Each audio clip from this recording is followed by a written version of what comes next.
Before we start the show, let me thank you for clicking onto this video. If you'd like to see more videos like these, why not subscribe and hit the bell button so you'll never miss an episode. Now, on with the show.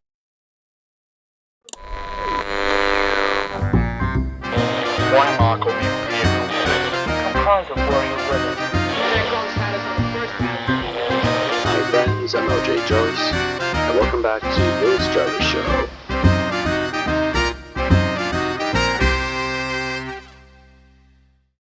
Greetings everyone, welcome back to On Air with Jarvis, the podcast of all things Warhammer and general stuff I find of interest.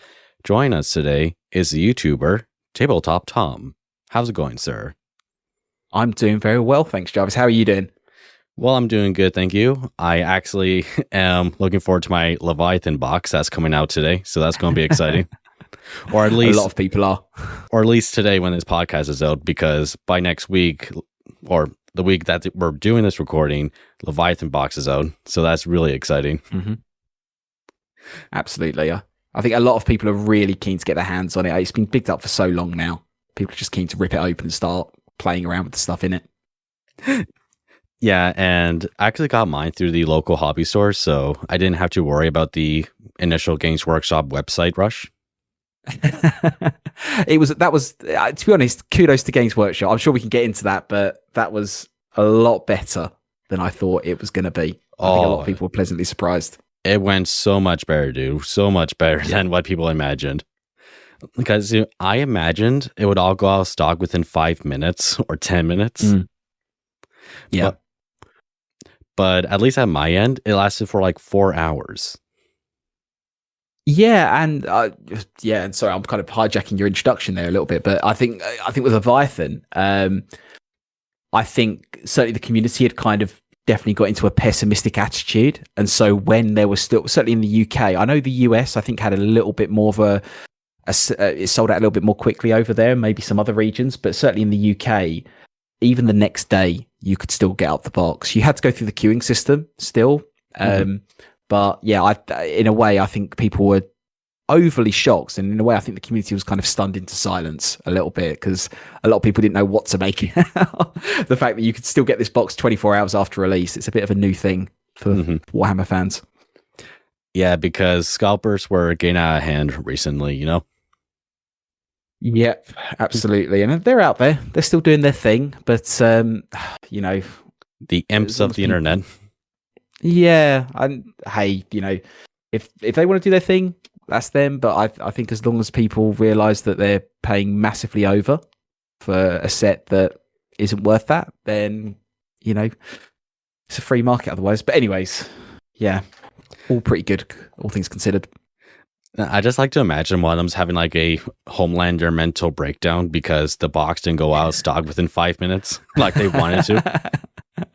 Absolutely. And to be honest, Games Workshop, I think, did really well with doing the one. It was one box, one account, or one address. I'm not sure which way it was. And a lot of other independent retailers did the same thing. And what I noticed in the days after was that some independent retailers were their boxes were coming back into availability, which I think means they were screening all those orders. I mean, my local independent retailer had about 900 copies, and they were going through and there'll be 28 boxes available, and then they'd sell out, and then there'd be 40 boxes available a few hours later. So I think Games Workshop and the independent retailers did really well to actually like stick to their guns. They didn't just say, oh yeah, it's one box per customer, but we're not actually going to look at it. They actually caught people out. So hopefully, you know, it's encouraging Games Workshop to think a little bit more about how they put the right systems in place. So, but yeah, everyone's looking forward to it. A week from now, or at least at the time of the recording, people will have their hands on it and we'll get to see, you know, what it's like. And I think even more recently, people have started doing the points costs for the Leviathan set, which shows people are just really keen to get into it and start playing. Yeah, it's like I've been debating about how I should assemble and paint these Marines. Like I'm going to obviously paint them as Blood Ravens for people who know me. But yeah, but looking into it, there were some stuff I am disappointed with, like the fact that I can't really change any of the helmets. Because I was thinking of making one of the veterans, you know, giving him a beaky helm. Technically, I can convert one, But then again, there is the chance that I could mess it up. Yeah, but I think do whatever you want with it. Like it's one of those sets that encourages people to play around with, and I think a lot of the Warhammer community articles recently have shown, like they've done articles on the people behind the Warhammer community site and some of the community people doing their own takes on Leviathan, and someone did actually do a Raven Guard version where they've got quite a few beaky helmets in it. So yeah, okay. I think it's definitely a set that encourages kit bashing. Yeah, I think I'll actually try. I'll see how it goes. Yeah, because real Space Marines wear beaks.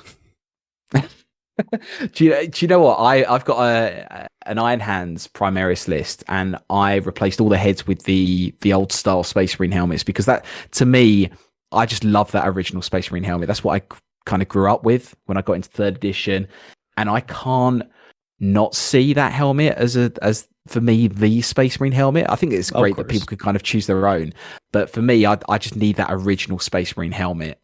So as long as I can keep getting that and keep putting it on my Space Marine models, I'm happy.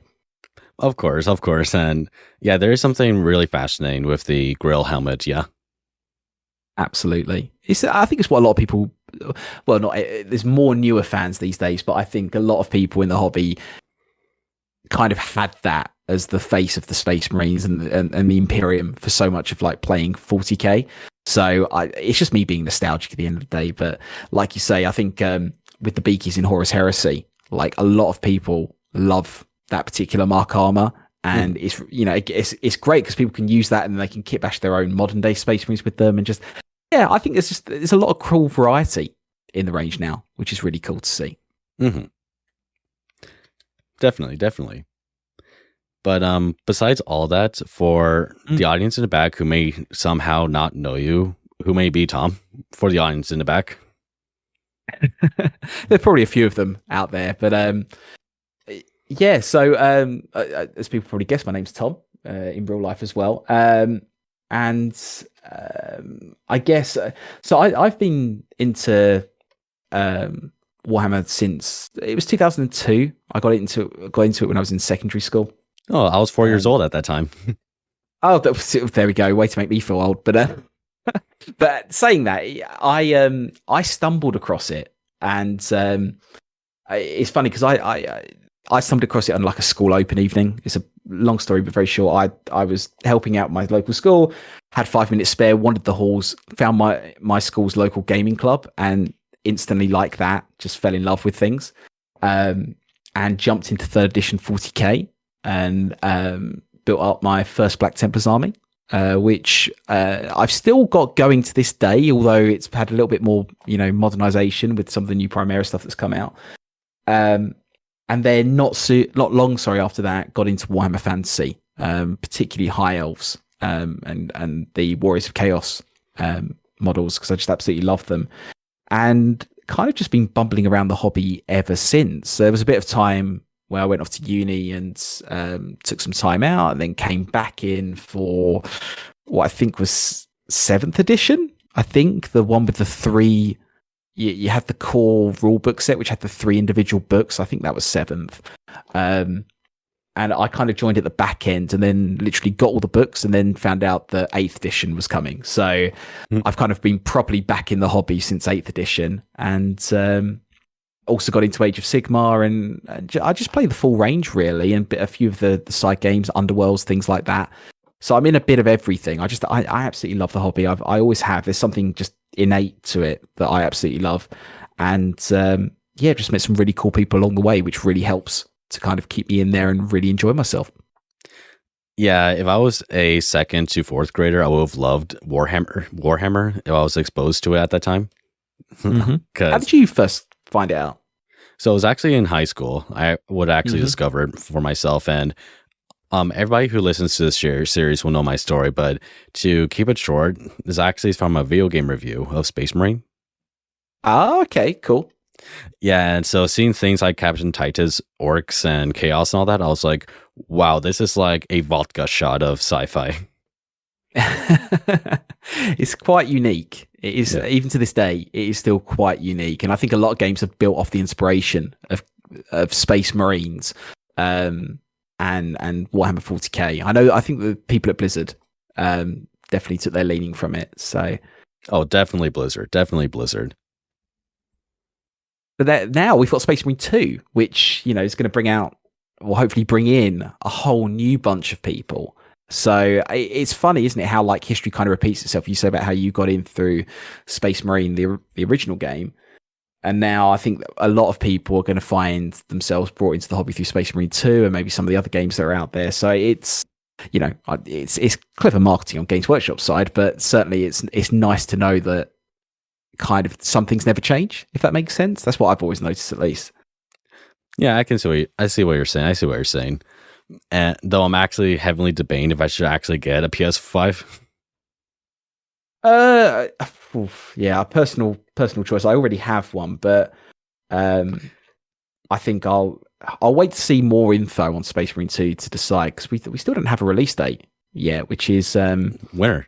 They said winter this year, yeah, but it's oddly vague in my mind, given we haven't seen a lot of it. It might be just me. I mean, we've seen the trailers, we've seen a tiny bit of gameplay, but we haven't seen a lot else beyond that. So hopefully it's still winter, touch wood.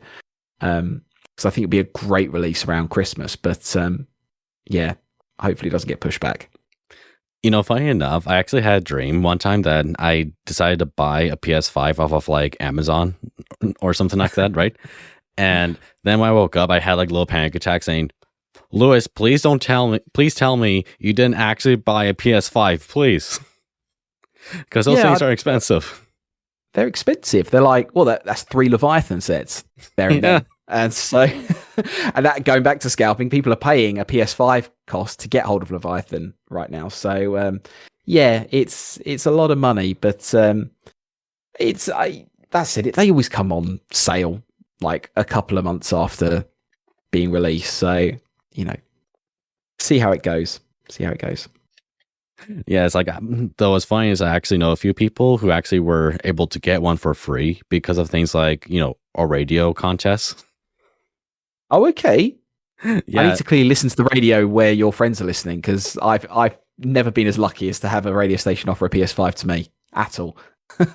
Yeah, but it's like, imagine the luck. Oh. Yeah, pretty slim odds. And then you got to, I guess you then got to buy all the games for it. So as long as you're a big fan of PS5, then it's all good. Mm-hmm. And from what we also know about you, Tom, and of course, you also make YouTube videos, yeah? Yes. Yeah, here and there. And actually, here's the fun fact for you all. Me and Tom actually would meet from a Facebook group where YouTubers would share their said videos and all. Mm-hmm. And it will actually be from this group that we actually got to see Voldemort for our first time. Mm. Yeah, it's Lord. Sorry, go on. Yeah, the Lord channel, yeah. Yeah, the IDIC beer community, and Nick, who runs I think his channel is IDIC beer, if I'm right. He does a lot of stuff on Necrons in 40k, and there's some great creators in that community. I'll be honest, I haven't really been part of the group for years. It felt like years now, but no, that's fair enough. I think it was a great start though for young YouTubers who wanted to share their videos. Yeah, and I think for me, when I first kind of found that community, because I started kind of making the videos in 2019, and like even to this day, all those years later, I've been dabbling. I'm still kind of finding my rhythm with it. But I think one of the things that was really useful for that group was that it was really great to like see and learn from other people. Like, as you say, we saw Voldemort in the the early years, as it were. Where I think he had about like 20,000 subs back then. I mean, he's massively grown since then. But also others like Nick and CM War Games and others who were just kind of sharing their different content styles, and it was just great to kind of see that stuff and kind of think, well, okay, this is a really cool way to make a video. This is a really nice topic to talk about. And ultimately, I think it's nice just to kind of have sometimes a community which kind of pushes you along a little bit. you kind of feel like you want to create content for the right reasons and things like that. But for me at least, yeah, I'm the same. I've kind of stayed in touch with a few of them, but at the same time, I think it's nice to kind of eventually find your own little niche and kind of find the topics and the stuff you want to talk about. Like you're doing this and bringing content creators and other community members together to talk about these topics. Other people are trying different things, and it's nice to just find your groove, I think, because that's really what content creation is all about. It's just a way of expressing yourself, if I can be really vague and fluffy in that sense. Well, it does make sense because for the longest time, I thought I would make, discussion type videos, where I have like a little slideshow and I give my opinion on things. But then when I discovered podcasting and when I figured out I really like podcasting, that's when I decided to go full time for this because, well, I really do like podcasting. It's something I find enjoyment out of more than my other stuff I used to do. And it's, I agree. I used to do podcasting a few years ago. I used to be part of the Geeks of Azeroth podcast, and we talked about Blizzard games, mainly World of Warcraft. And it's we don't do it anymore, but I stay in touch with the guys who I did it with. It's just, I love how relaxed it can be. I mean, I think when people think of podcasting, they think of like Joe Rogan and that particular style of podcasting. And it can be like that sometimes, I guess, but I think it's nice to just be able to kind of have that conversation, which I think is sometimes lost in certainly the YouTube space. There aren't many places where it's a conversation. It's one creator saying something at the audience, but podcasting is still quite unique in so many ways because it's a conversation that people get to listen in on, and then hopefully in other ways get to contribute to. So yeah, I've definitely got a love for it in my heart too. Yeah, that's definitely the biggest strength of podcasting is that you can bounce ideas off of with another guest or host.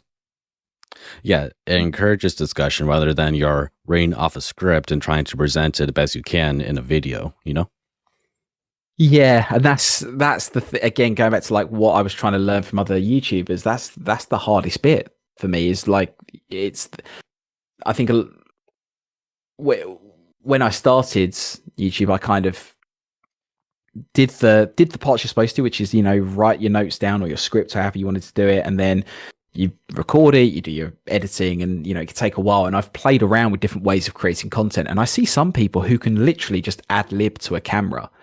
And I wish I could do that. I'm trying to get a bit better at it because it feels like it's like, oh, that would help me cut so many corners and I could do so many more videos. But it's really hard to ad lib if you're not used to it and things like that. But in a way, that's exactly what we're kind of doing now. We're kind of bouncing off each other. And again, I think it's something only kind of really works with podcasting because people are kind of expecting that.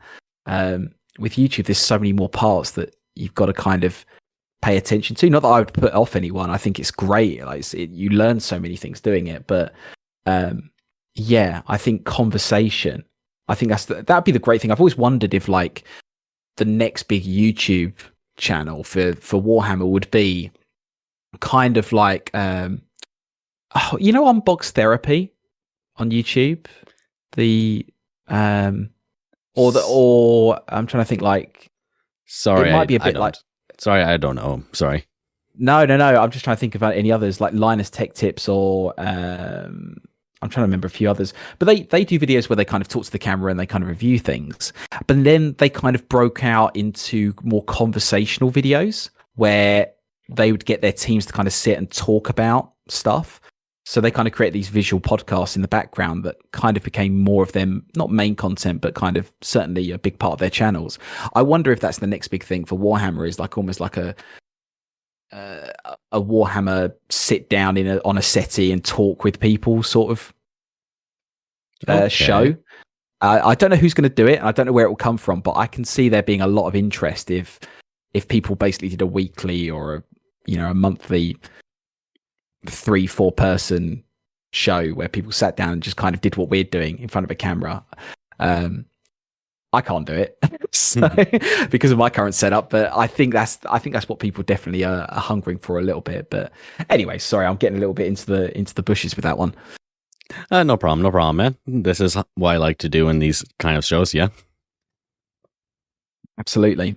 So, going back to Leviathan, though, sorry, I want to scratch your head a little bit. We talked about the launch and how it went. How are you feeling about 10th edition?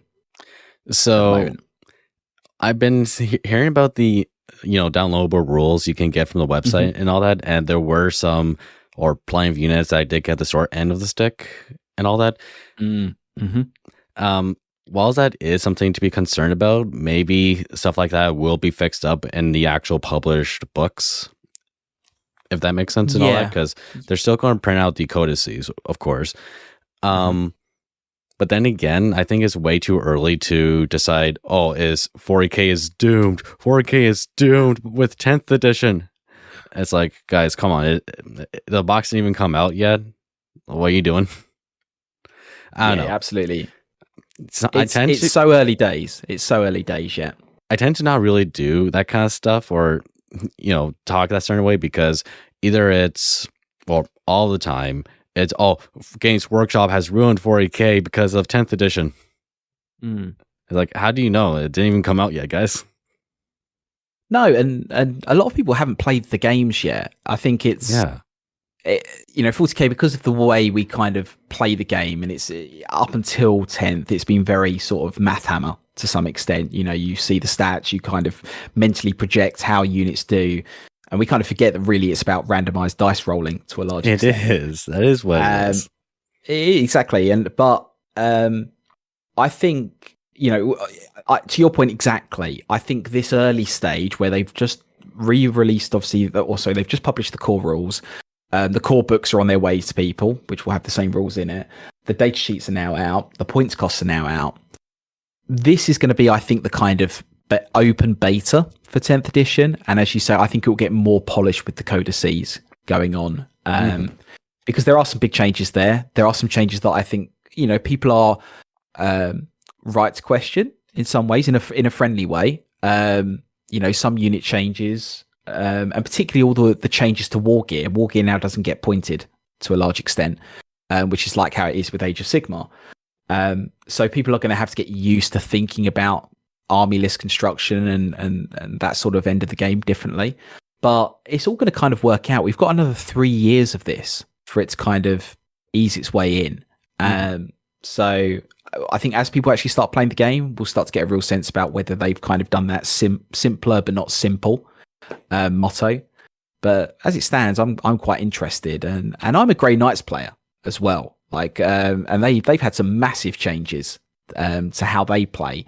So, but I'm not beating down on Games Workshop yet. I want to see how they do on the tabletop and judge them on that. And if they don't do great, there are other armies out there. But besides all that, to be truthful, I'm not exactly a gamer when it comes to the Warhammer stuff. So it's not like I will play the actual tabletop game because I don't really necessarily have time for that kind of stuff. Which, of course, is fine. Like, I like to collect the models. I like to read the books.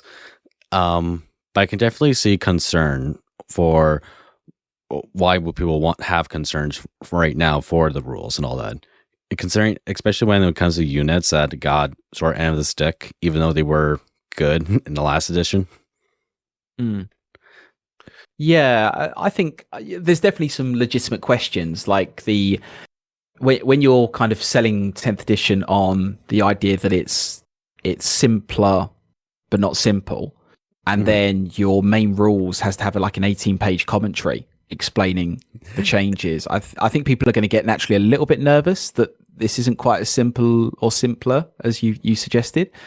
And I think that it's the little things that this. Sorry, I'm kind of thinking like of 20 things at once as examples. But to give another example, unit sizes are now kind of uniform.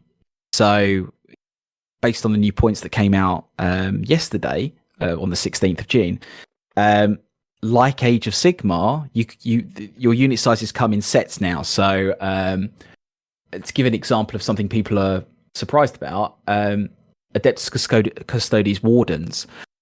You can have them in either a unit of 3 or a unit of 6. The box comes as a unit of 5.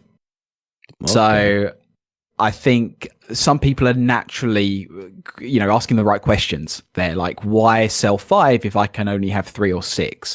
I haven't checked, but in Age of Sigmar, you are allowed to have, let's say a unit comes, it's pointed for 5. So it comes, if it's a unit 5, it's this much. If it's unit 10, this much. Unit 15, it's this much. If you have 7 models, you are allowed to have that, but you have to cost it as a unit of 10. So it might be that that's how it's working in 40k. I haven't checked, but either way, if you were going to do wardens as units of 3 or 6, why?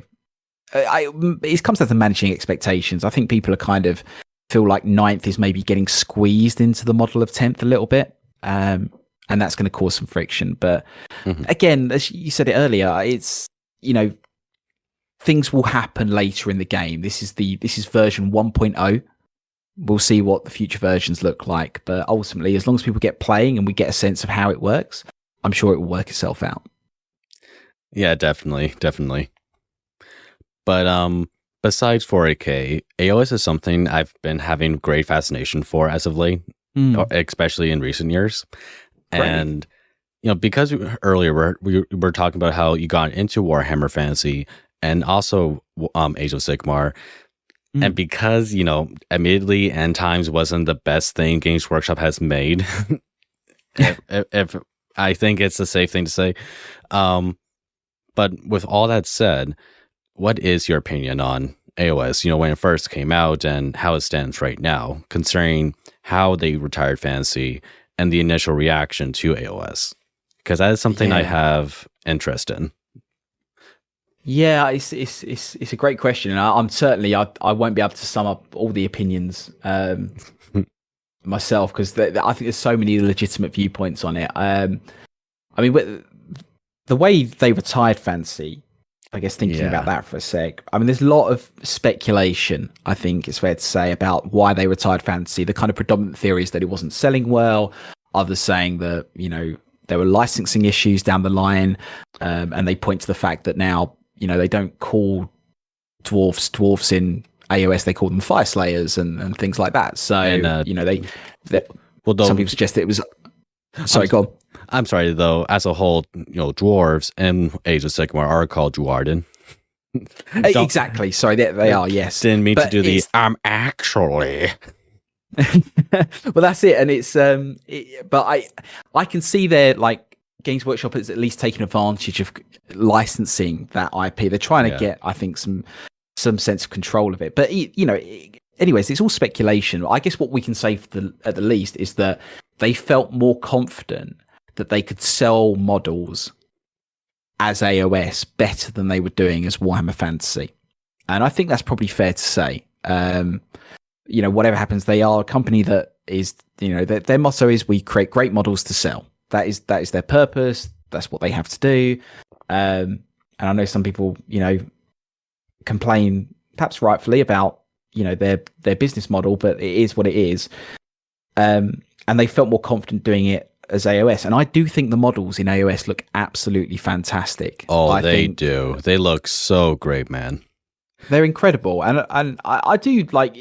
There are clearly models that they need to work on sooner rather than later. I think about Skaven players right now, who are playing with models that were those models were showing their age back in Warhammer Fantasy, so they could do with a little bit of an update. I'm sure they'll get the the Necron 9th edition and the Tyranid 10th edition treatment eventually. They'll get a massive swathe of updates, but the models we've seen are incredible. And to bring up an AoS example, it'd be like with the Seraphon recently. Yeah, exactly. That, admittedly, I think has been... actually, no, that has been quite an extensive range. There have been quite a few models there that have been updated. It's a really good one, actually. So, a little bit more like the Seraphon sets. And you can see as well, how Games Workshop likes to do re-releases in AoS. Typically... they like to do these little mini sets, which they have done with the army boxes. The Sister Battle got an army box. The Black Templars got an army box.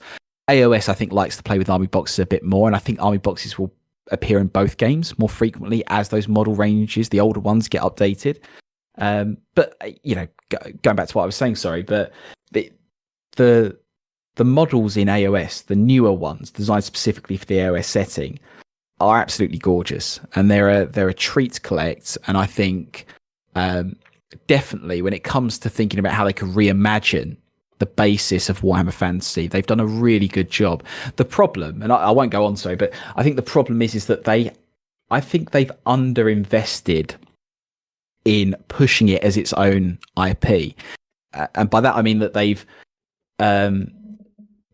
relaunched the game, or they've come up with this new Warhammer game in AoS, but they've kind of still been pushing Warhammer Fantasy, which isn't a bad thing. But I think Warhammer AoS has kind of got lost in amongst Total War Warhammer, the game, because obviously that's pushing fantasy, and all the stuff happening in 40k. And now I think they're kind of realizing they've got to play catch up, and that's where things like Realms of Ruin and the gaming side of it, the PC console gaming side of it is coming into it. Because going back to what you said about Space Marine, those games really get new players' attention.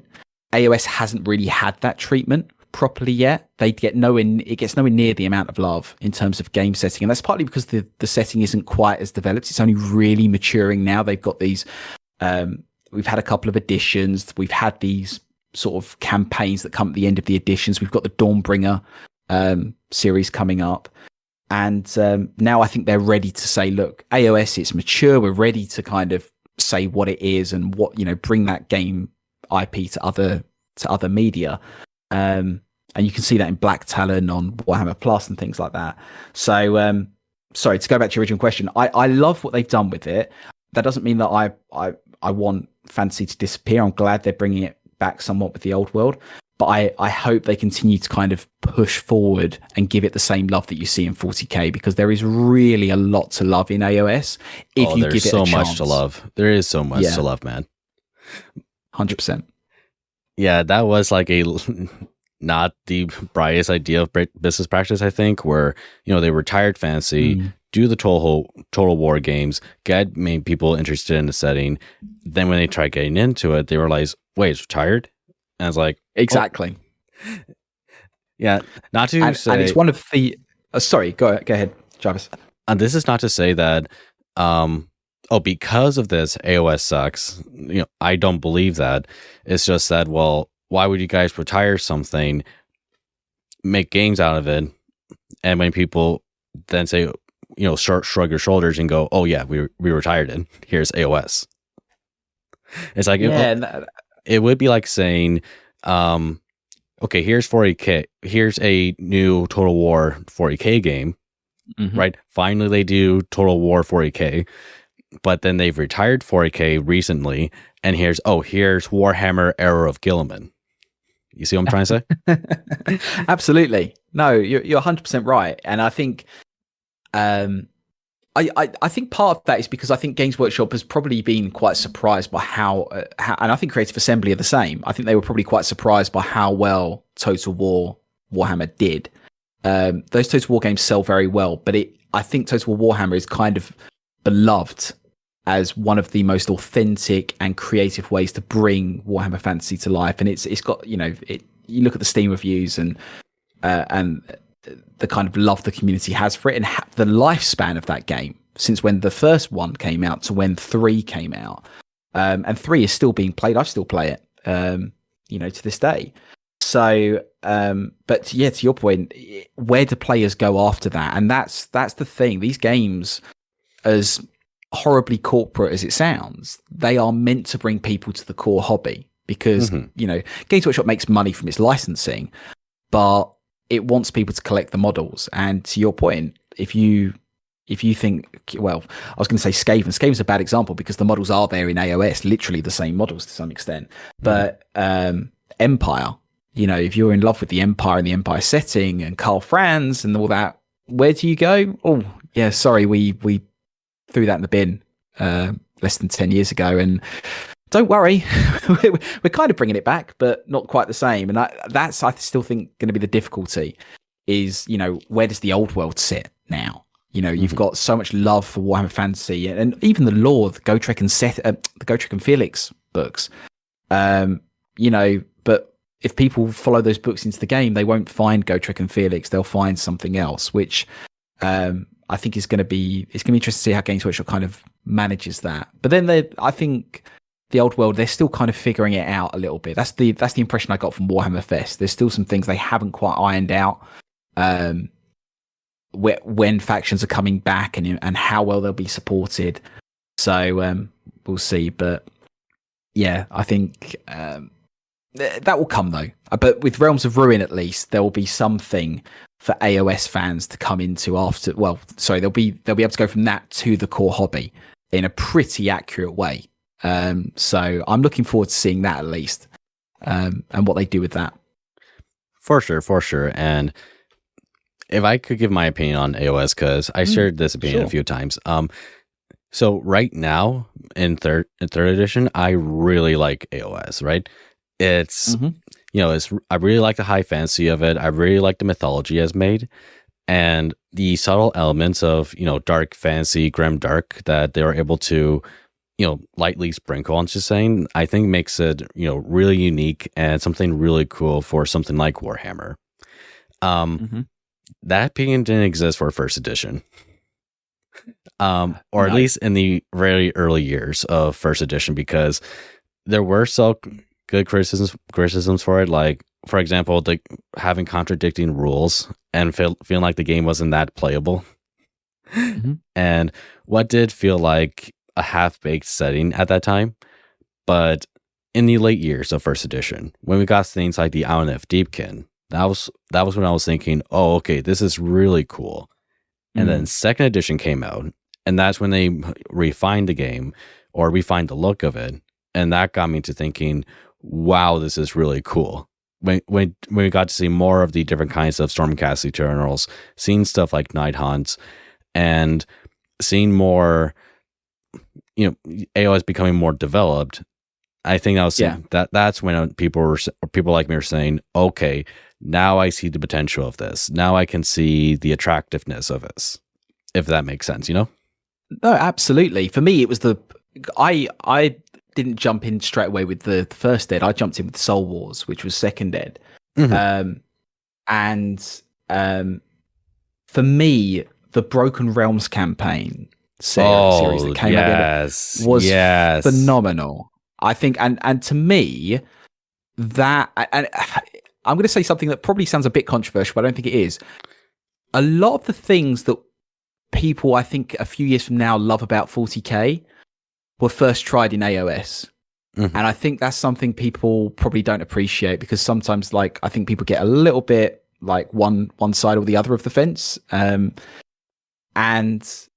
But whether it's the new point system, the simplification of 40k as a game itself, or the way they're kind of starting to tell the story in terms of supplement structure, or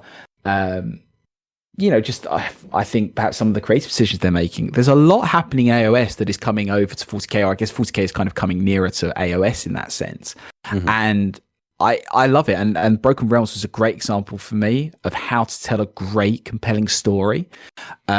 And also to try some interesting stuff with the rules and bring in some new content.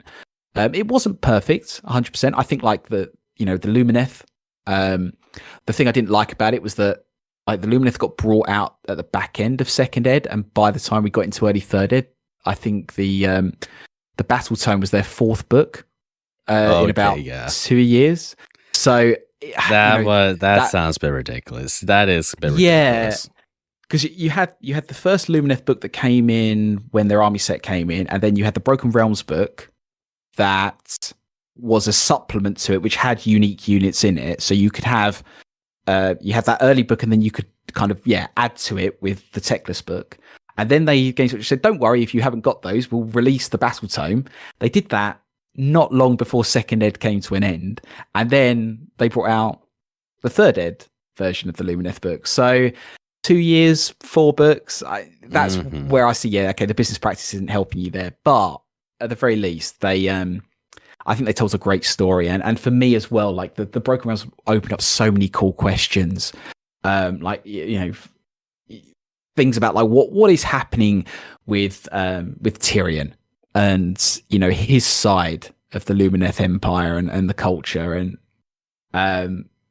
just kind of massive questions that float around. And to me, that's the kind of core of when you've got a great universe and a narrative world to play in. Because with 40k, there are so many great theory channels on YouTube that can kind of really expand on like what's what, and is this the case, and it gets people really excited.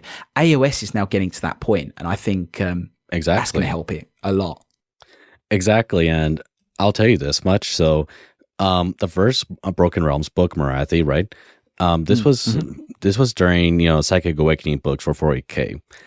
And I didn't like those books, Psychic Awakening. It's like, oh, this is really boring to read. It feels like I'm reading off a wiki page. Because that's how these books, felt like reading. It feels like you're reading a wiki page. Yeah, I agree. Yeah. But then Broken Realms Marathi came out.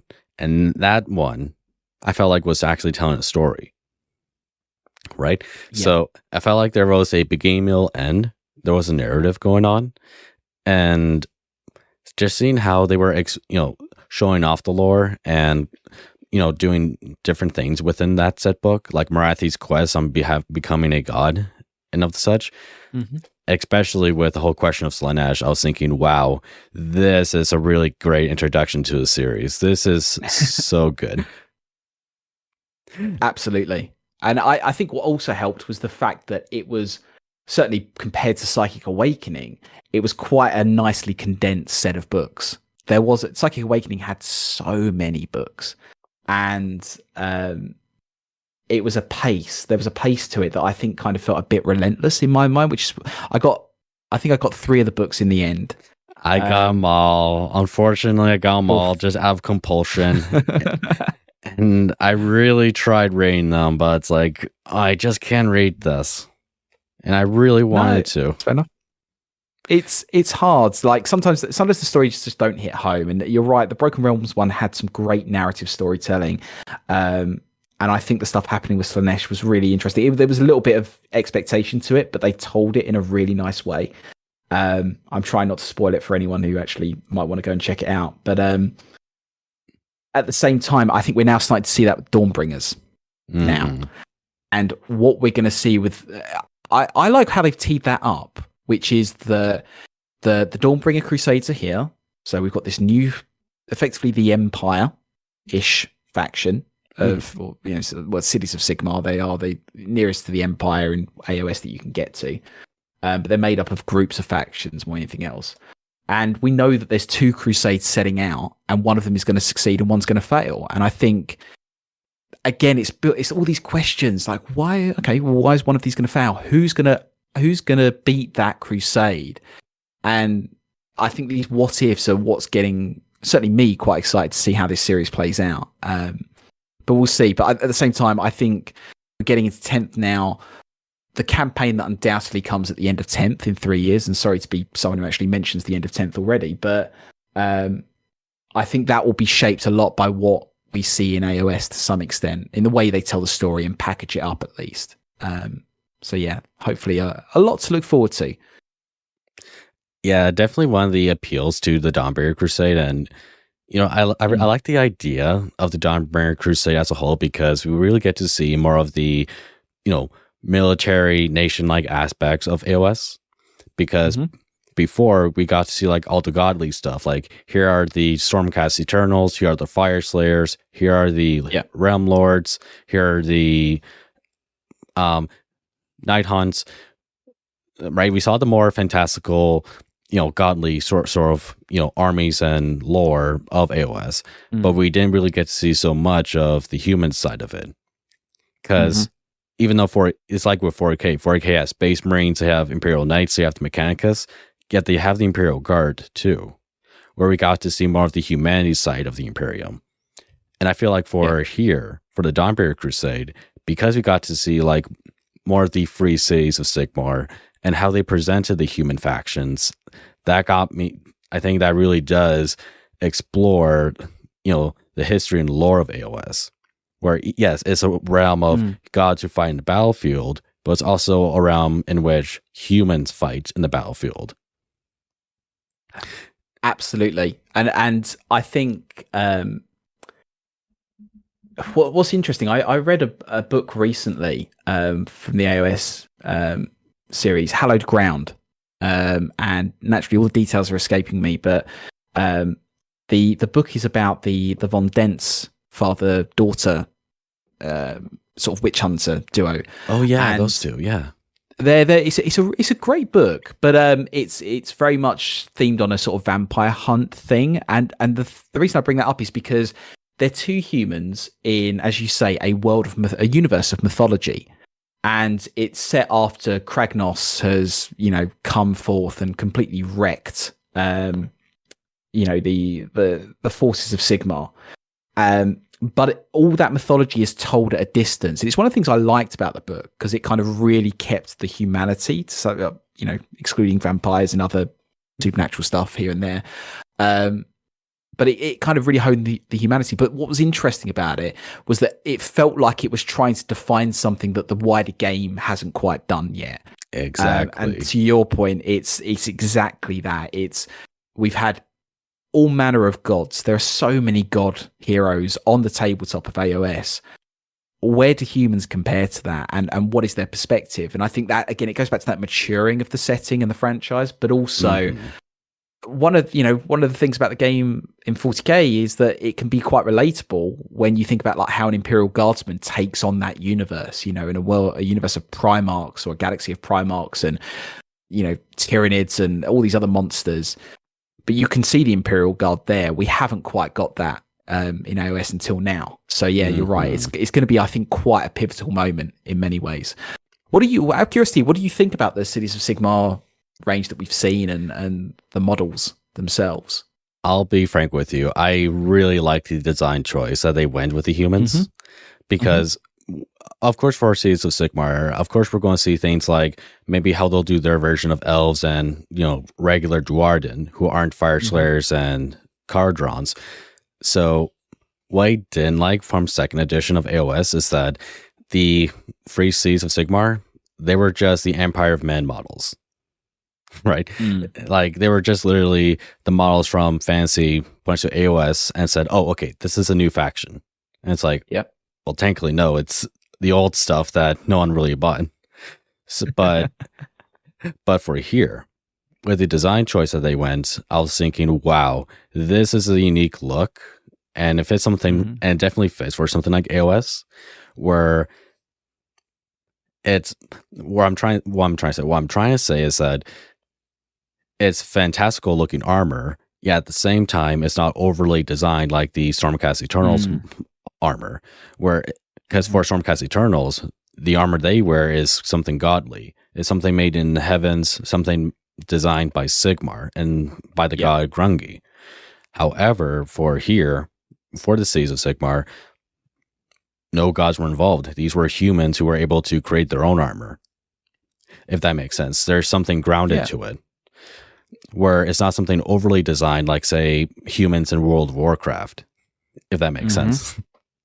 Yeah, no, I'm 100% with you. And I think hopefully as well, we get to see more of that level of the universe fill out, because I don't think that's going to stick to just one faction in the Cities of Sigmar. I think you'll see, to some extent, you'll see it with races like the Skaven and other factions that have a more simplistic kind of aesthetic to them. But I think we'll probably see over time, maybe even another faction that shows, the kind of, I'm trying to think, how would I explain it? There might be, I can imagine, I'm not thinking of anything particular, that's why I'm struggling, but I can see a faction which is more like chaos cultists and things like that. Because if you look at like the Slaves of Darkness? Yeah, Slaves of Darkness, or I was thinking more the Tzeentch stuff. Their followers, they've got quite ornate followers. They've either got the Zangors or the I can't remember their cultist followers, but they look quite ornate. But obviously there's a myriad of mortal chaos followers who are more baser than that. And I wonder if we'll start to see ranges like that kind of starts again build up that aesthetic a little bit more. But again, I'm not thinking of anything particular, but I would be very surprised if Cities of Sigmar is where they stop with that. But that said, there's all other manner of factions that people are expecting. I've got a few ideas in my mind about what might be down the line. And I think while they'll continue to update the older ranges, again, it's just great to see that AOS is getting that love. It's getting, more great models. The stuff that got announced at Warhammer Fest was absolutely fantastic. I'm a big Iron Jaws player, so that's the sort of more traditional looking orc. I can definitely see what Mario you're looking forward to from the Dawnbringer books. Exactly, yeah. Who doesn't love a big angry pig running through a battlefield? And what's great is that I was halfway through building up my army, and I for some reason I just had a natural pause. I was working on other things, and then this got announced. I was like, I'm glad I've seen that now, and they've announced it, because that changes completely what I'm going to do with my army. And so yeah, I love it. I think it's great. And yeah, sorry, I could talk about this for ages, but it's just, I think AOS is definitely, it's finding a real good stride at the moment. For sure. And, from the whole conversation of, books are coming out and models will be coming out. And going back, tracking back a bit on the whole question of AAA games. So because of how mature AOS is becoming, and because it has able to gain its own voice and look, and because of this, and we were talking about this earlier, they're now making the Realms of Ruin video game, which I got a lot to say about that. So, and but to be upfront, I think it's really cool that we are getting like a Dawn of War type game for AOS, and that was something I was actually thinking about for some time, right? Yeah, because of the impact that Dawn of War brought, being that. There were video games of 4K before, but a lot of them were either mediocre or actually, yeah, they were mediocre. But for something like Dawn of War, and because of the impact it had, not only did it had such a great impact on 40K fans who got really great video game out of it, but for gamers who never heard of Warhammer, when they played it and look at the characters, listen to, learn about the lore, and seeing presentation of the 40K universe, they get to be thinking, "Oh, this is really cool. I want to learn more about this." If Realms of Ruin does it right, maybe it'll have the same impact. I think, I totally think it will. I think that what's interesting about the announcement trailer, they had the cinematic trailer, and then they at the Skulls event. They showed the cinematic trailer, and then they showed the developer trailer, which is only a couple of extra minutes of the developers talking about their love for the game. And you could say to some extent it's a little bit staged. I'm sure they don't sit around with the models in their hands all the time, but they clearly have looked at the models like side by side when they've been building the 3D models, and been really thinking about the universe. And funny enough, I was reading a PC gamer interview the other week about Realms of Ruin, and they were saying about how a lot of the people on the team have either come across AOS or play it actively themselves. And I think that's an interesting sort of perspective, is that it's, people love that tagline, made by gamers for gamers. And I think, this is made by AOS fans for AOS fans. Exactly. In many ways. But as you say, to kind of, the intention is to get a new audience with it as well. And I, as an AOS fan, I'm really excited to play something like this, because it's a bit Dawn of War-y, it's a bit Halo Warsy, it's coming to PC and both console platforms, well, Xbox, sorry, and PS5. So it's getting a lot of support. So it's going to be in a lot of markets. A lot of people are going to have a chance to play it. And what's also really interesting about the game is the breadth of models they seem to be bringing to it. Yes, and that's something that's something I definitely want to bring up on. Sorry for interrupting. No, go ahead.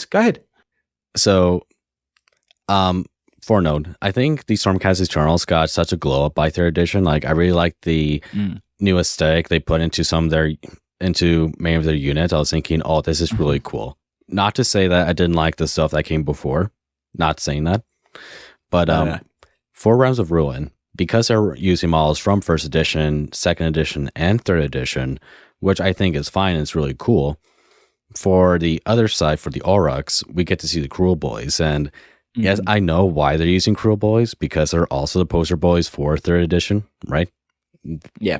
That's a marketing reason, and that's a money-making reason. We all know that. But the Cruel Boys range isn't that wide, because they're not even a proper army themselves. They're from the Orc war clans, and they consist of both Iron Jaws and Bone Splitters. Or Spitters, Yes. my bad. But so, whilst I understand the marketing sense, I don't see why they wouldn't be able or can't use Iron Jaws, because for someone like you, I imagine you would want to see that, seeing Iron Jaws in the game, right? Yeah, 100%.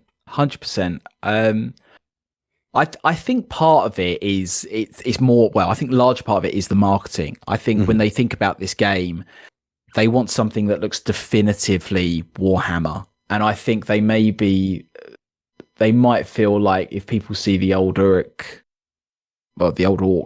style models, it's very easy to kind of think World of Warcraft or something like that, because the Orcs have kind of had this traditional look, and I think maybe they chose the Cruel Boys because they've got that IP, they've got that look sort of nailed down. Nothing else quite has well, I'm sure there are things that have a look like that, but they can kind of say, yeah, that's Warhammer, that's Age of Sigmar right now. I think that's probably part of it, and also that happens with other Warhammer franchises, because because of the way AoS came about, the original Orcs or the Orc war clans are literally the Orcs from Warhammer Fantasy, but with new armor and slightly a different kind of look to it, but they're the same sort of Orcs. So it goes back to your point earlier about like thinking, are those the Orcs I saw in Warhammer Total War? No, they're not quite the same, but they are the same. And so I think they're kind of trying to get around that. But I'm with you. I think hopefully down the line they'll introduce new sub factions, and I think that would not only hopefully give them a chance to introduce like other Stormcast factions, other Stormcast units, but also maybe some of those sub factions like the Iron Jaws, or the rumor is that one of the other factions is Disciples of Tzeentch, because at least my theory was or is that there's 4 factions and there'll be one for each Grand Alliance. So you'll have an Order, a Chaos, a Destruction, and a Death one. So if the Chaos one is Disciples of Tzeentch, which would look quite good, again, you've got Horrors, you've got the Acolytes, you've got the Chaos Fate Weaver, or perhaps some other Great Demon of Tzeentch that again has that kind of unique look to Warhammer. Then I imagine the Death one might be Nighthorn, or hopefully I'm kind of hoping on Flesh Eater Courts, because I just think they're a really interesting faction that again doesn't get quite a lot of love, given that they're really interesting. So they could be the poster boy zombies of the game. But in any case, hopefully down the line they bring out more stuff for it. But yeah, it's either way, it's heating up to be a really interesting game. We haven't seen a lot of the gameplay yet, there has been a gameplay trailer, but I haven't had a chance to look through it yet. But I think it's good. Looking at the interview that I read, it seems like it's meant to be more snappy than sort of long term. With Dawn of War I used to play multiplayer Dawn of War quite a bit, and games could go on like 40-50 minutes, particularly on those 3 versus 3 matches. I think these are meant to be like 25 minutes, half an hour games. So at the same time, I think there's going to be quite a level of simplicity to the game, which, again, is a big part of it. So, yeah, either way, I'm liking what I see. Yeah, and on your whole, arguments about the Cruel Boys, I definitely like the Cruel Boys. Not to say that I never did. Me and Narina were actually talking about this. Like, they remind me of Lord of the Rings orcs, but yeah.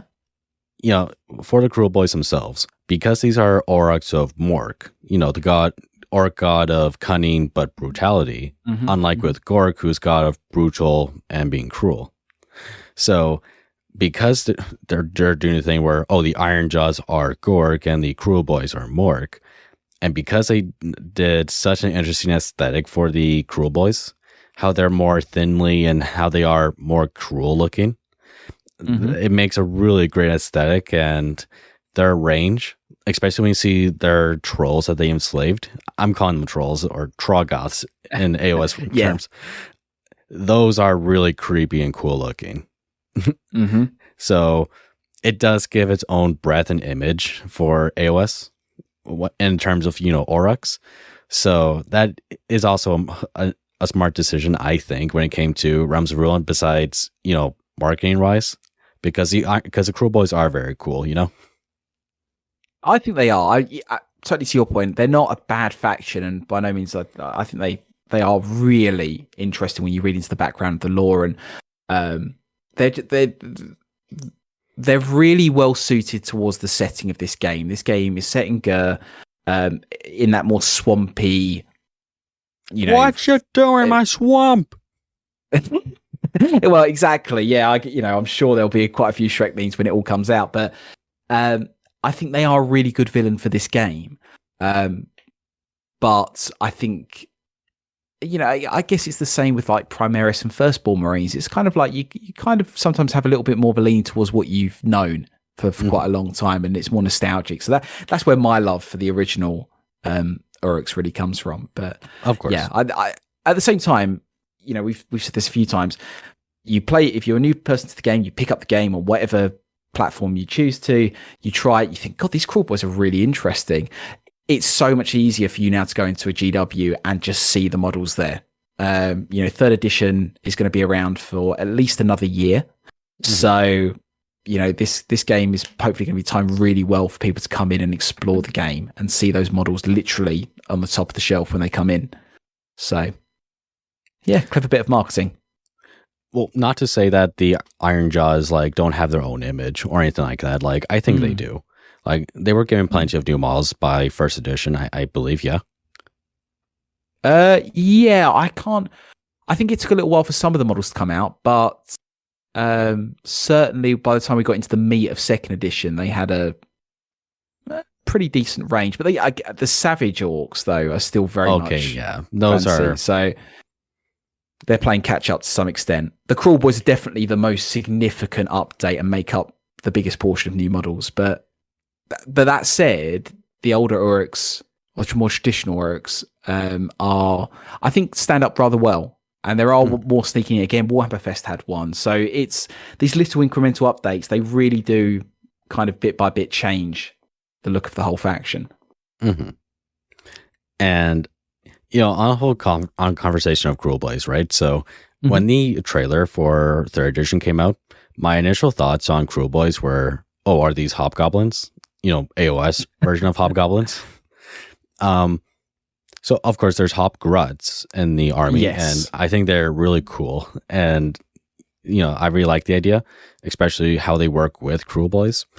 But on the whole conversation, on my initial thoughts on them, my first impression on them, do you think it would have worked if Cruel Boys were hobgoblins, or do you think it was great that they are, Aurochs of Mork? What's your opinion on that? Oh, as opposed to if they've been like a sub race of the orcs or something like that. You mean? Yeah. Or okay, I don't know really. I mean, it's a really good question. I think.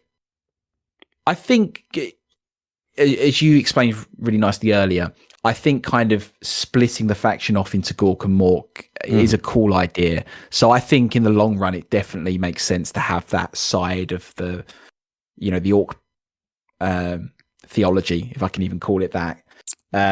We can call it that. But it makes sense. Yeah, I think so. But again, sorry, thinking a little bit tangentially here, Gork and Mork in a world of gods that are being born and destroyed every edition, who's to say what could come next? So there might be a new goblin grot entity that kind of fills the space as a kind of a demi-deity to Gork and Mork, and maybe that's kind of where a new faction eventually comes in. I don't know, but sorry, to go back to what you were saying originally, I think it makes sense in the long run. They're a nice alternative. I admittedly don't see them being played a lot, and I won't make that bigger than what it is. It's just I think they are quite a unique look. For me, there's something about the troll models, and I have the same feeling about the Great Unclean one. It's almost too creepy a model for me to collect and paint. Oh, So for me, I think there's probably a little bit of that. It's a really weird like critique, but yeah, at the same time, I think they'll get more fleshed out over time. We'll see hopefully how they play out in the Dawnbringers, because they could be the ones that upset and defeat one of those Crusades, perhaps. So I wouldn't put it past GW to make them the big threat. And hopefully maybe that leads to more models that add to that range. But the great thing with AoS is because it's still kind of forming itself, and because of the era and the mythology around it, literally anything is possible. And who knows what the next edition will bring when it maybe comes around, hopefully maybe next year, or it could be a little bit later. of course. And I actually have, before moving on, I actually have this one idea for a Cruel Boy model, which I think Games Workshop should try to do, right? So Go ahead. I'm going to tell you the name, Hob Boss. And I think that tells you what I have in mind. So take their Hobgrod and make it bigger, and he basically leads like a Cruel Boys war clan, right? Okay, yeah. So imagine something like the Goblin Lord from Goblin Slayer, right? But for here, here's a Hobgoblin, and because of his cruelty and because of his cunning and yes, brutality, he's able to lead a Orruk war clan. Both Cruel Boys and maybe some Iron Jaws, but that's not the whole point of it. The point of it is that we get to see this goblin lean orcs, sort of like how we see in some characters from fantasy. So what do you think of that initial idea? I think it's a great one. It reminds me a little bit of what they've done. I can't remember the name of it, but there was a model at Warhammer Fest they showed off, which is a kind of goblin. It's a shouty sort of boss character they've created, and it reminds me like of that. And I think, yeah, absolutely. Like, one of the cool things about like the orcs in Warhammer, let's just call them that, is that they have this kind of hierarchy, which is the bigger and meaner you are, the more in charge or more power you have, hence Gazgul. And what's really cool about them is that you have these little instances where it gets reversed. I know Makari's not a boss, but Makari has a lot of influence and for his stature. And there are other examples of Grots in 40k like doing some really cool things. So yeah, absolutely. I think that's a really, really cool idea. Yeah, Games Workshop, if you somehow listen to this, definitely do it, because I want to see that model. Yeah. Or at least try kit bashing it and then send a photo to them. That might save them some time as well. Then they could just do the rules. Of course. There's actually something I wanted to ask you about, because, you did a video topic about this, and, I wanted to make a video about this, but I never got around to making it because I, decided to go full in as a podcast channel, right? So there is a possibility that we might get some AoS Dark Elves. We technically have Dark Elves. We have Marathi and her Daughters of Cain, but not anything on Balerion, right? So no, not yet. And because there was the initial idea of Umbreneth, because there was that initial typo in the official release of the Lumineth Realm Lords, do you think we're going to get something like Umbreneth Lords, proper AoS Dark Elves, Dark Elves of Malerion? Yeah, I think it's almost certain that that's one of the factions I think will come out, and I think the Umbreneth was something as well alluded to in one of the Warcry sets, or they just put a community article out and just referred to them as the Umbreneth. I might be misremembering that, but I'm 90% certain I'm right. And so Games Workshop kind of confirmed that this faction exists somewhere. And Malerion, formerly known as Malekith, is in the realm of Olgu, of the realm of Shadow, and is plotting and scheming as usual. So I at some point, at some point, Malerion's going to have to make an appearance. He's not just an important. Yeah, he's not just an important character in AoS. He's an important carryover from Warhammer Fantasy. Malekith was so influential in Warhammer Fantasy, and I just think when he appears. It will be probably something like this Dawnbringer Crusade that brings him out, in my view. Like, he has the gravity of Tyrion for how important he is for these particular elves, you know? Absolutely. And I think, you know, I know the end times is a sore spot for a lot of people. And, you know, sometimes we want to pretend it didn't exist. But in the books surrounding the end times, Malekith's story completely 180s in many ways. Because I don't want to ruin the books. I always try and not ruin stuff if I can avoid it. But anyway, you can ruin them. It's been over for years. You can tell me the story. Yeah, fair enough. He is the rightful Phoenix King, which I think it's a good. I think it's interesting. But yeah, a lot of people didn't like it because it kind of made Tyrion the bad guy in a weird way.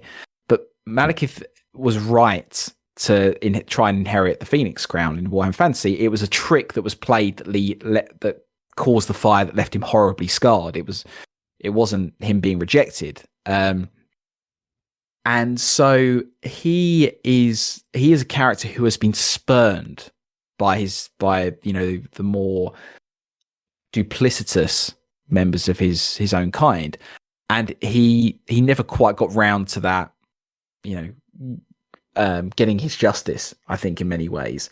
And now he's become this creature of shadow, or this god of shadow. I just think, like, there's so many possibilities with it, like his story, his narrative. I think it's right that he hasn't been brought up to now, because again, that story needs so much weight and attention to it. But at the same time, I think, you know, the longer it leaves it, the more the questions there are. And well, as you said, we've got the Daughters of Cain, and we've got quite a few elvish races. You know, the Ideneth, we've got the Sylvaneth, we've got the Lumineth, and I think the Umbraneth, you know, being the polar opposite of the Lumineth, I think will manifest eventually. But it's how they do it. And I think, you know, I can't picture the model, but I can just imagine, like, what a great centerpiece Malerion will be, and how seismic that return will be. And that's what gets me really excited. Again, I'm kind of like, I'm theory crafting like anyone else, but, you know, at the same time, Malerion is a confirmed character. We know he's there. We've seen it. There's an official bit of artwork for him, albeit from, I think it's the Soulbound RPG. And yeah, that thing's a few years old, but that is the visual I think everyone has from Malerion, so I don't see why his new model wouldn't look like that. No, I agree. Games Workshop has a bit of a get out in so much that the lore around him is that he can reshape himself. Okay. But you're right. I think there's kind of an image in people's minds about what he looks like. But at the same time, you know, it's a look as well you want projected onto his followers. And I think that's again another interesting thing. Like, what I'm going to call them the Umbraneth. We don't know they're the Umbraneth, but what look will they have? Where will they fit in alongside the rest of the elvish races and things like that? I think that's really exciting. And my own thoughts, to say him in a sentence, is that I think he will be either a pivotal character at the end of Third Ed, which is what this Dawnbringer series is going to be, or he will be part of the launch of Fourth Edition, which is kind of, I guess, somewhat the same thing. But it's also partly the play on words for me. Mm-hmm. It's definitely a god of shadow, Dawnbringer. I didn't consider that. I just think bringing that, you know, what eclipses the dawn? Could it be a shadow? Yeah, I watched Lion King recently while I was on holiday. So, you know, everything this realm touches, everything the sun touches is yours, but the shadow, don't go near the shadow. It's things like that kind of just sit in my mind. I think, you know, what would swallow a Dawnbringer Crusade? The shadows could do a pretty good job, but we know but Olgu's not a setting for it. At least I don't believe it is. It's the another two realms that are the setting for this. So, but there's unless the shadows of Ugu comes to the Dawnbringers. Possibly, maybe Malerion steps outside. It would have to be an interesting kind of narrative event as well, because the way the Grand Alliances are structured, theoretically, Malarians shouldn't want to hinder Sigmar directly. But again, Malarian's had a lot of time to stew in his own disappointment and anger. And so, because there is Morathi too, who sort of screwed over Sigmar, and he's basically he is basically a demon prince. He is basically over what he did in the Mortal Realms book.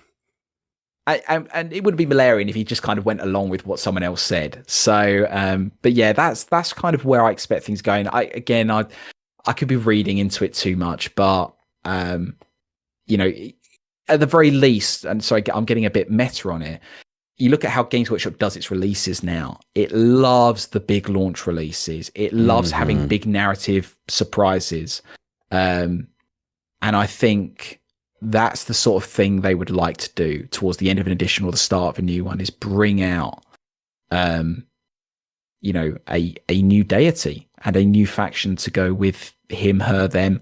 But similarly as well, there's other characters out there. Tyrion is out there with another half of the Lumineth Empire, which is the more martial side. Definitely Sigmar. Sigmar hasn't even gotten a model yet, and it's like, why hasn't he been given a model yet? We have Alariel, we have Teclis, we have Negash, Akron. It's like Sigmar. It should have been a character that gets a model or should get a model. It's named after him. Absolutely. And what's even more interesting is, unlike the Emperor in, say, Horus Heresy, because there's a lot of question like, will they ever bring out an Emperor model? Well, it theoretically be so powerful that it would just end the game, because the Emperor was that powerful. But you can see it making you can see the sense in it now that you've got the Horus Ascended model, and we're getting close. Well, eventually we'll get towards the Siege of Terror in the Horus Heresy. But with Sigmar's been beaten up a few times, notably by Archaon. Mm-hmm. So, it's not as if he's this kind of all-powerful deity that couldn't be represented on the tabletop. And sorry, to your point, you've got all these other gods. He is standing out a bit. So maybe, who knows, the Dawnbringer Crusade that survives might end up having Sigmar appear at the forefront of it. Who that would be amazing. And it would be the first Sigmar model. Well, depends on whether you count the incarnations of Sigmar that were in Warhammer Fantasy. I think it was Volton and I can't remember the other one. But anyway, sorry, I think it'd be really cool. But we'll see. The books are set to come out. I think they might do what they did with the Arcs of Omen, which is, there's 4 books, but wink, wink. There might be something down the line. I think there might be a 5th surprise book where, like the Lion, they do that big reveal, which probably by the time we get to it, everyone knows. That would be epic. So but would they be a faction you would consider collecting? Or I know there's a lot in, like, you have to see them and see how they play, but would you be swayed into collecting a new incarnation of the Dark Elves? So first off, I have a lot of models I have to go through already, right? Fair play. But I am definitely interested in something like Dark Elves, because I especially like their lore from Warhammer Fantasy, but also what they could do for Age of Sigmar because of what they are able to play with, right? So here's my idea for what they could do, and something I think will sell me into AoS Dark Elves, right? So think of Malarian's elves as being warped and corrupted by Slaanesh during their time in Slaanesh's belly, right? We've seen this plenty of times we've seen this plenty of times with other elf characters or other elf units in their own way. Definitely with the Ironith, who their souls have been so corrupted that when Teclis tried to cleanse them, they found that painful and they fled to the oceans, right? So for AoS Dark Elves, imagine them physically corrupted to look monstrous by Slaanesh, but also spiritually they've been mutated by the realm of Ugu, because there's frequent mentions of shadow demons.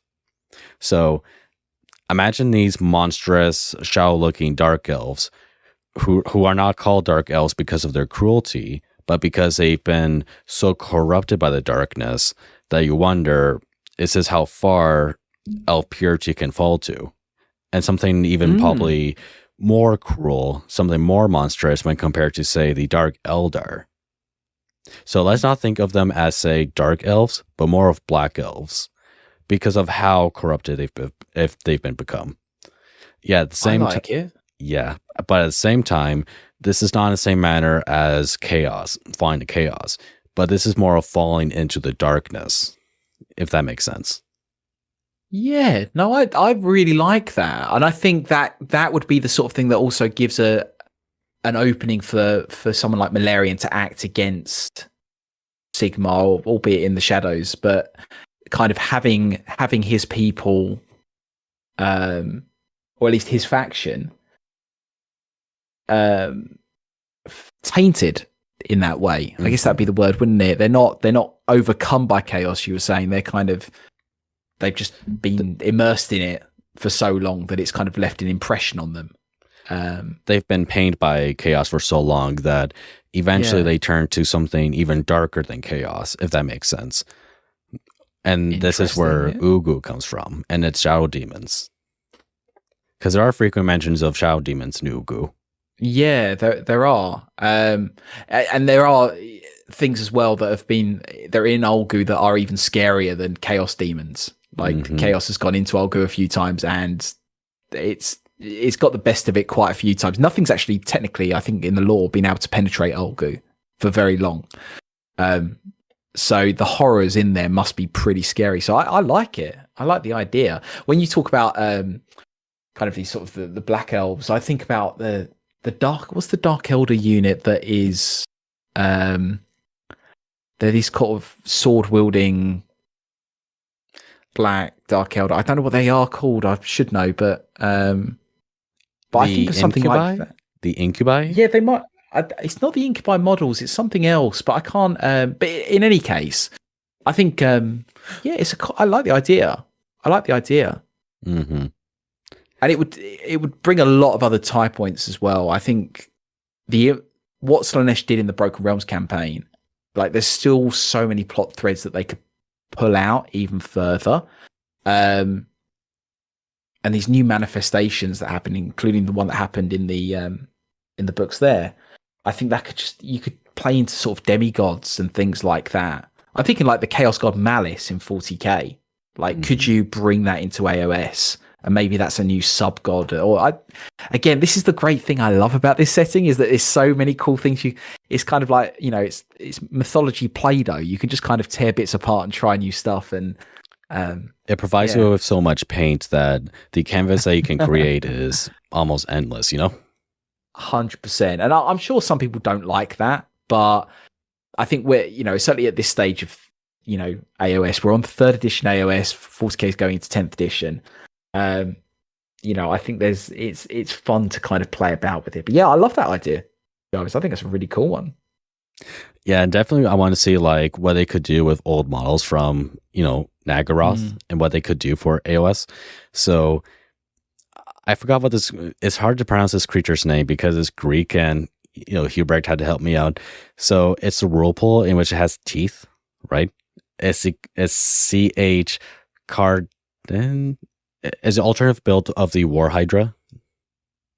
Oh god, yeah, I couldn't pronounce that either. I know exactly what you're talking about. But yeah, I think people will know what I'm referring to. Who is? Yep. And someone's going to mention a comment, and by the 10th comment, I'll be like, "All right, I get it."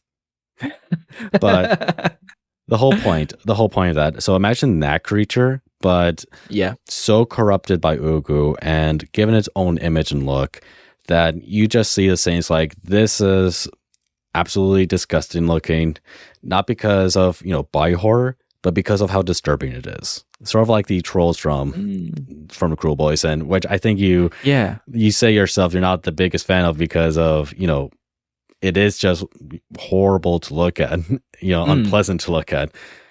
But that'll be sort of the point for me for these dark elves, if that makes sense. Yeah, I get that. So yeah, no, I totally get it. And that's the thing, is that it's the creators for the Cruel Boys have done such a good job that they've given me the impression I think they want the faction to have. Like they are cruel looking. They are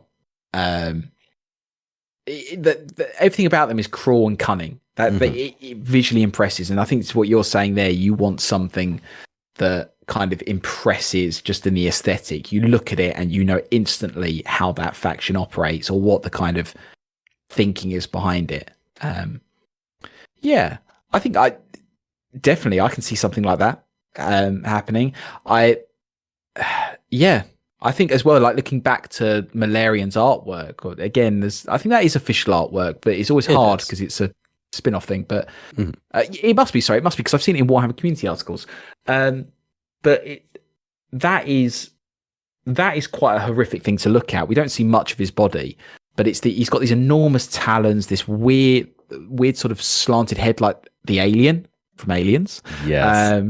And it's this kind of, I find it really interesting because Malekith was a character who was horrifically scarred, and it looks like his skin has kind of been stretched, and there's that kind of thing going on. And I wonder if that's kind of another part of maybe what the Umbraneth might kind of show in their aesthetic is their kind of the tortured pain they've had to feel, or at least a Malarian has had to feel, and what that plays out with. And that as well, I think, kind of links to what you're suggesting. So yeah, I like it. I think you've got a future job in the design team if you want it. Hopefully. You give him a call. Yeah, I wouldn't mind seeing Warhammer World again. But it's great. Do you know what? I think I've been to Warhammer World once for a tournament. Yeah, and it's been too long since I've been back. But it is so cool to play games there and then pop into Bugman's afterwards. It's amazing. But you do have to limit yourself on the spending because, yeah, there's a lot of great Warhammer stuff there.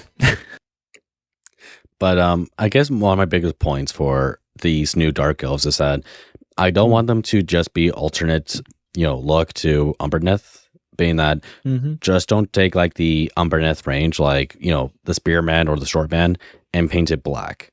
Like, admittedly, what they sort of did with Fantasy, I sort of don't like that. Don't go that direction because, well, it's not that creative. If I may be frank. I get that, yeah. But what they could do, have the Lumineth be like the promise of, looking pure and looking, heavenly, but do that with the opposite for the Umbraneth. Have them look hellish and have them look like they've been consumed by a darkness, and not just because of the paint of their armor, if that makes sense. Yeah, I think so. I think you're right. I think it would be quite shallow to just paint them black. It'd be wonders if you wanted to paint an army quickly, but you're right. I think it doesn't make for the most interesting showcase sometimes. It's like, don't do Shadow the Hedgehog where it's just Sonic but painted black. Yeah, 100%. Yeah.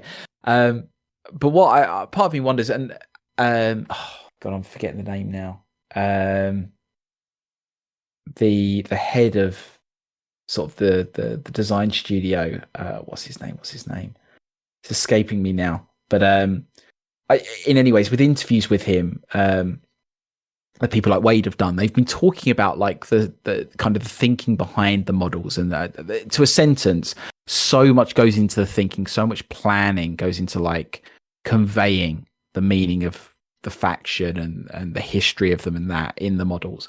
And I think about things like, the fact that a shadow changes a shadow changes with you and with the person. I wonder if an Umbraneth faction might be quite interesting if in itself it wasn't quite uniform. Okay. So like I guess what I'm trying to say is like Space Marines. All the Space Marines look like Space Marines. They have shoulder pads. They have that unique aesthetic. Witch Elves in Daughters of Cain, they all have generally the same look. Long hair, semi-clothed, daggers, that sort of stuff.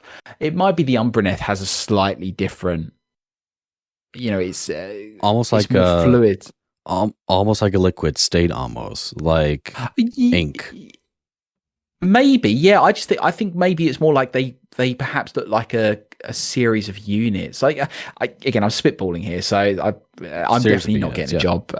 Yeah, I'm not getting a job at the Warhammer Design Studio anytime soon. But I think again, I'm just trying to get that sense of like what would an army of the shadows look like, and in a way, you know, what does a shadow do? It changes as you move when light gets cast on it, and I wonder if the team behind it are thinking about those things as well. I'm sure they are. I mean, the Warcry faction that came out, which I cannot remember the name of, they had these cloaks that kind of were serrated, and they flowed into nothingness and whatnot, and that was to reflect that idea.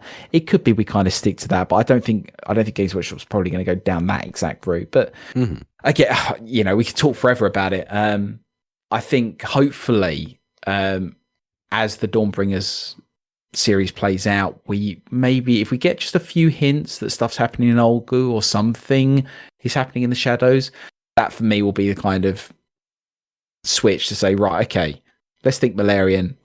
Is this his moment? And I hope it is, because I can't think of anyone else who might deserve to be at the front of the queue ahead of him right now. Of course. And with that, I think it's a good time to ask you some questions that people have asked of us, if you're interested. Sure, let's do it. Or at least a question, because some people didn't get the memo.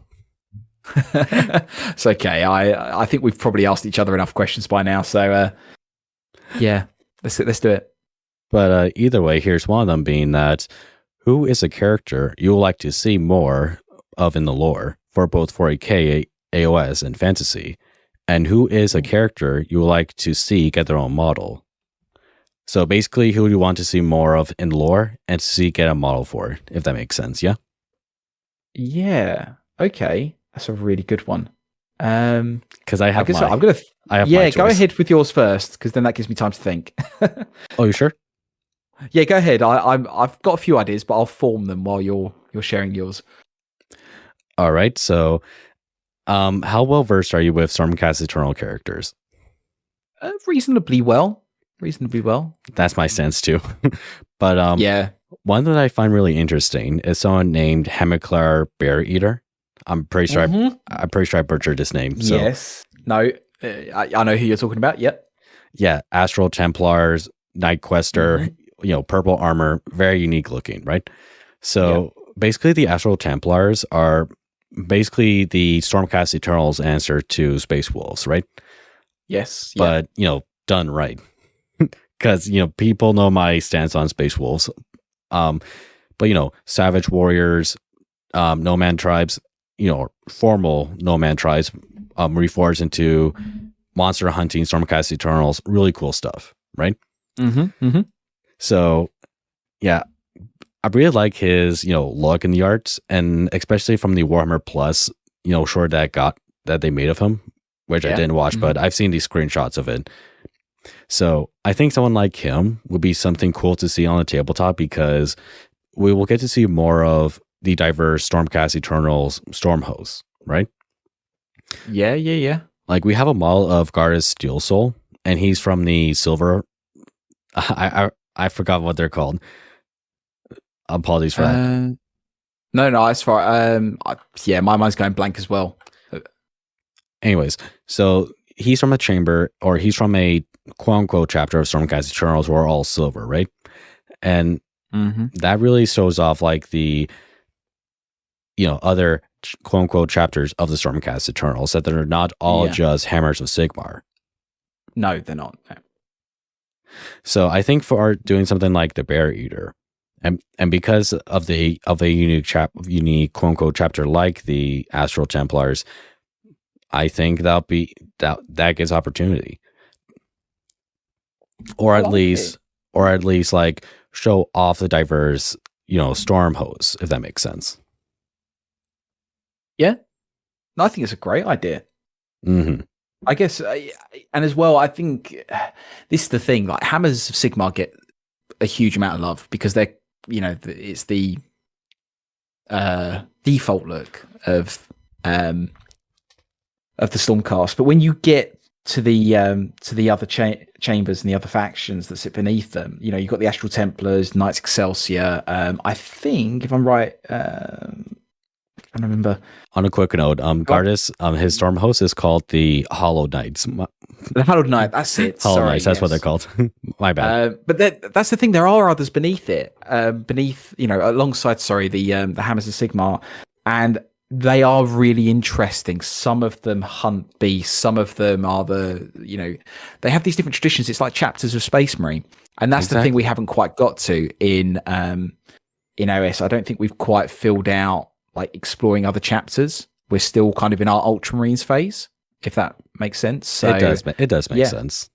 We probably do need a hero from the other groups to be able to actually push that forward. So yeah, I think that's a really good one. Mm-hmm. I was thinking. Sorry, go ahead. Oh no, you go on. I'm done. So I was just thinking like who I'd want to see, and I think thinking about AoS specifically, I would love to see Ulrika from Gotrek and Felix. Have you read Soul Slayer? I haven't. No, is that? I'm not going to say anything. I'm not going to say anything. Oh, if you're mentioning it, then I'm guessing maybe my thoughts are going to come true sooner than I expect. But Games Workshop could redeem themselves. Okay, yeah. Because I really like the character. Not saying I don't like Malineth. I really like Malineth. I would love to see a model of Malineth because I think because for me, she is the proper companion for Gotrek in AoS because she does serve the role of Felix. Yes. But it does depend on how they're directing these book series because I finished Blightslayer not too long ago, right? And unless they're going to do a thing where it's like in these 3 books, yes, this companion, and this 3 books, yes, this companion, and this 3 books, yes, this companion. If that's the direction that they're going. They might do. But either way, I think. Hopefully, I didn't do any major spoilers. No, you haven't. No, you've kept it quite vague, which is really good. But I think the line I was going through is that I know, Felix coming back is problematic, I think, for a number of reasons, because the way people come back typically when they're on the side of Order is, perhaps Stormcast and things like that. And I think that's probably not how people want characters just to come back. Oh, this character's come back and now they're Stormcast, and that probably doesn't feel right. But unless you do it in a certain way, of course. Like, don't make it the exact same character and make this into a broken character because of what goes into being a Stormcast. Yes, exactly. Yeah, you could do Felix maybe with all his memories peeled back, and he has to regain them on some quest. That could be an interesting book, maybe. But I know Gotrek and Felix is quite sacred to a lot of people, and some ways, people don't want that played around with. But with Ulrika or whoever, I think certainly the more they can invest in that Gotrek kind of side of things, because we've got the Gotrek model, and so. And we used to, back in Fantasy, we had models for all of the companions. So maybe they could go back down that route.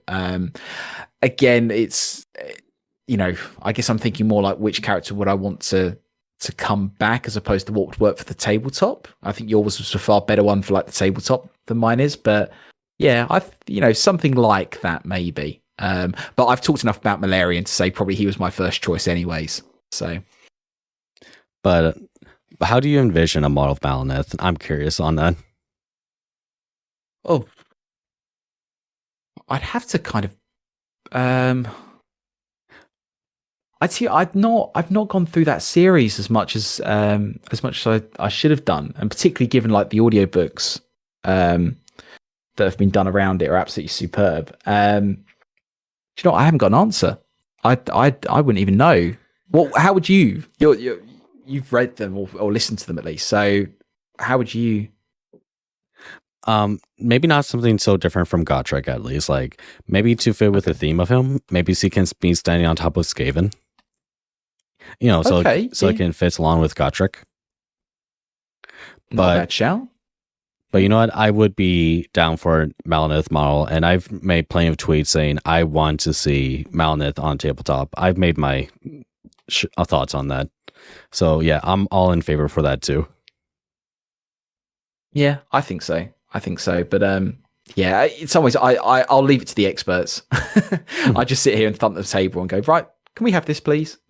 But with 40k, I do you know what? It's such an open canvas. There's so many characters, and the problem is that a lot of the characters I want back, I don't know if they're even alive. You know, I don't know if they've gone through the Yarrick treatment of, oh yeah, he just got old or something happened and he's maybe gone, I guess. But you know, there's no confirmation quite that Yarrick's gone. But I think like Captain Cortez, the old Crimson Fist commander who was in the Third Ed Codex, I loved him as a character. He was tough as nails. I think I've heard about this. Yeah, I've heard about this. Yeah, he was. His lore was incredible. He was tough as nails. I mean, admittedly, like they didn't flesh out characters quite as much back then as they do today. But Cortez was a really tough as nails character. Like a lot of Space Marines back then, like every character was kind of a bit like Grimaldus. You know, Grimaldus is famous for having a chapel collapse on him and he crawled himself out. A lot of characters did that. Like if that was standard life for Space Marines. But Cortez and who else would it be? There's a couple of others. That there's a theory that later in 10th we're going to see a new Red Terror model for the Tyranids. And cool. So yeah, that's kind of where my thinking is. Like things like that were around in 3rd and 4th edition that could come back. I don't know if old One Eye for the Tyranids. Sorry, I'm answering the question by like just reeling off names, but a classic Space Marine hero like Cortez would be my number one if I was going to go Space Marines. But something else like a Red Terror, a famous monster. There's no. What is the? There's an orc. You may know the name of this. There's an orc who went on a rampage in the Eye of Terror and got captured by Khorne. Yes, that's right. That's right. Demon Killer, is that his name? Yeah, I think so. But he's on Khorne's world or one of Khorne's world, and he has to fight endless demons, and then when he gets killed, he gets brought back to life. Yes, me and Synergy were actually talking about that. I would love to see like a demonic looking orc. Not because he's a follower of Khorne, but because his time in the warp, that would in time mutate him. So imagine like these cornate horns on orc. I would love to see that. Absolutely. It was Tusker Demon Killer. Yes. I would love to see that. That's my answer. That's my 40k answer. Yeah, I think that would be cool because it's orcs and it's weird and fun and wonderful and yeah, and we know he's alive because Khorne won't let him die. So he's definitely somewhere in 10th edition. So yeah, that's my answer for that too. Yeah, he brings him too much enjoyment. Absolutely, he's got some great art. I don't know if that's. I'm looking at a page with what looks like his artwork, but you never know. But it's that old style 3rd and 4th edition artwork, and yeah, no, definitely that. And with that, I think we've reached the end of the show. Is there anything you'd like to say before we call it in? No, just to say thanks for having me. I hope everyone listening has enjoyed it. And just really appreciate you bringing me onto the show, Jarvis. Yeah, no problem, sir. And I definitely had a lot of fun today. Awesome. Hopefully we get to do it again soon. Definitely. And with all that said, thank you all for watching. And I'll see you all again next time with a brand new video. Have a good one, guys.